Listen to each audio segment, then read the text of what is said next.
Okay, I'm gonna make this video for anyone who struggles to get the formulas for chapter one in their head, and this is basically just the steps I take to memorize them, or not memorize, but to understand them.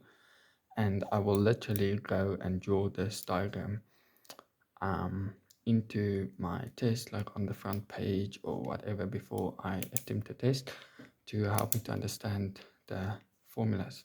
Okay, so first, it's about chapter one, it's pretty obvious. Then you have four branches, one going over here, which is called, let's call it power, right?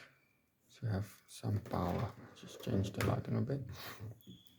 Okay, and then we have a second branch going over here, let's call this energy.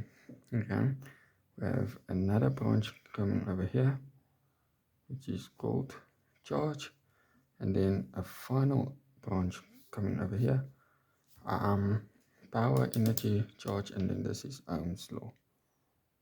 Ohm's law. Okay, with this you can't go wrong. It's pretty straightforward. Just know power, charge, energy, and Ohm's law. Okay, then with power we have a base formula for each one of these. So for power we have a base formula, which is P equals to I times V, where I is amps, current, and V is volts. Power equals to watt, the unit is watts. Okay, so for the energy we have E equals to power, right, times time. Okay, that's your base formula for energy. Or the E can also be used as um, W. W can also be used as an abbreviation for energy. Okay, then the next one, charge. We know charge goes to N, which is the number of electrons, times the charge of one electron. Okay, not that's not supposed to be a one. Okay, the charge of one electron. Okay, and then we have a constant over here. Just know that constant. I still need to go check that. Then we have Ohm's law. Ohm's law, the base equals to V equals to IR. Okay, so now we manipulate. Okay, we see power equals to I times V. So what can we say? Okay, power can or volts can also be equal to power divided by current, or current can be equal to power divided by volts. Then over here we see, okay, charge equals to N, but this is something you should know. Charge equals to the derivative, no, current, sorry. Current equals to the derivative of charge as respect to time, and then also charge equals to the integral of current with respect to time. Okay, then over here, Ohm's law, we can manipulate this one. I equals to V divided by R, or your ohm can be your volts divided by I. So you just manipulate it. And then we know I equals to current in amps, R equals to ohms, and that's resistance. Now we can manipulate this one, okay? So we know energy equals to power times time.